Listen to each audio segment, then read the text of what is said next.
Today I'm going to show how to find the closed form of a linear second-order recurrent sequence.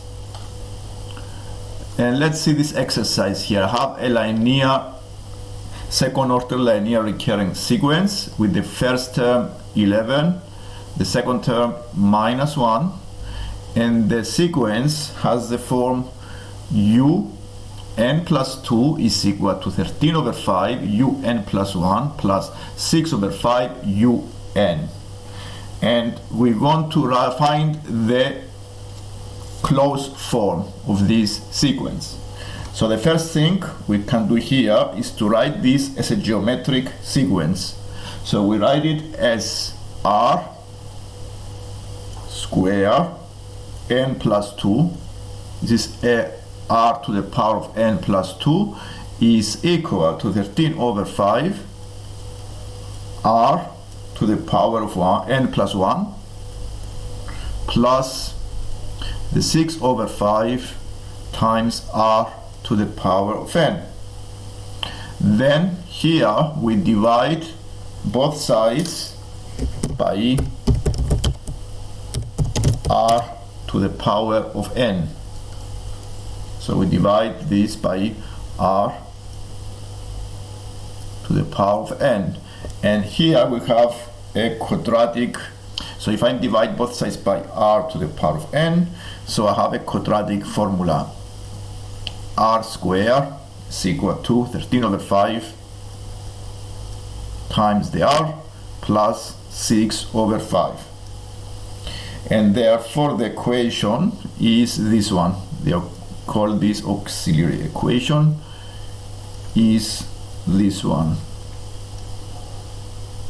Is r squared minus 13 over 5 times the r minus 6 over 5 is equal to 0. Because I want to cancel the fractions, I times both sides by 5, and now the equation is 5r squared minus 13r minus 6 is equal to 0.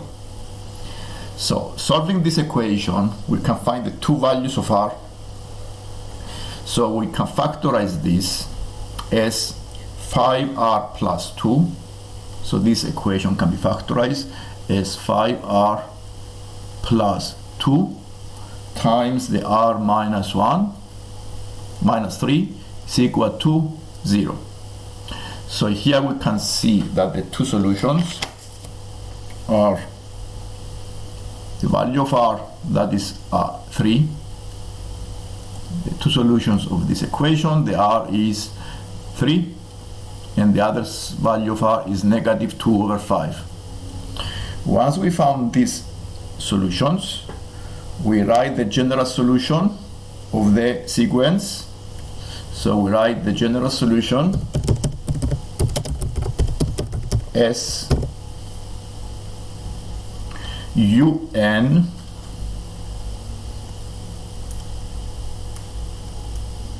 is equal to a number a constant that we can find later on times the 3. The 3 is the first solution to the power of n plus the b times minus 2 over 5 close the bracket to the power of n. So this is the general solution, and the a and the b are the constants. To find a and b, we use the initial conditions given in the exercise. So here, to find the a and b, we need to use the initial conditions. The u0 is 11. So the u0 is the first term is 11 and the second term is minus 1. Because I know this, I can make equations now when the a plus b, if I put n0, the u0 is 11. So this becomes a, so a plus b is equal to 11. This is for the u0. If I put n is equal to 1, I have another equation which is a times 3, 3 to the power of 1 is 3, plus b times negative 2 over 5, and the second term is minus 1. Now, solving this pair of simultaneous equations, we can find, either by substitution, we can find the constants a and b. So you may solve them by either substitution or elimination.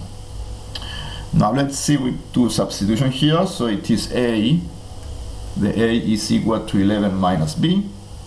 So I can use substitution and replace the a with 11 minus b. And now, solving this equation, we can find the b. Now, rearranging and doing like terms, you have the 3b plus 2 over 5b is equal to 34.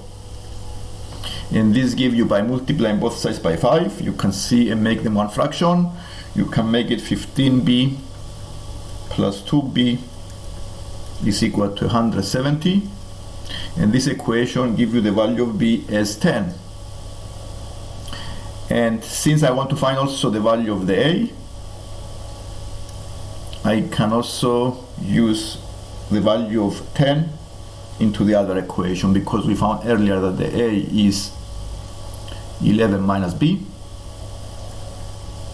So the a is 11 minus 10.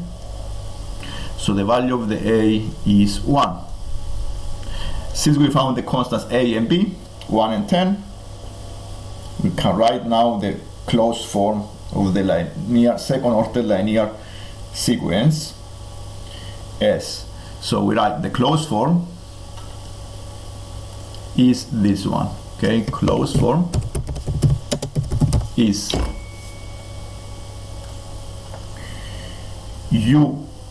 un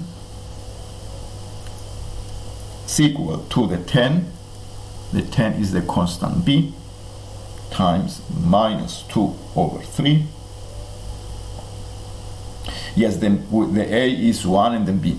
So then b is 10, so it's 10 times minus 2 over 5 to the power of n plus 3 to the power of n, because the a is 1. And this is, and there we put the numbers, n is equal to the 0, 1, 2 up to infinity. And this is the closed form of this second order linear recurring sequence. un is 10 bracket minus 2 over 5 to the power of n plus 3 to the power of n.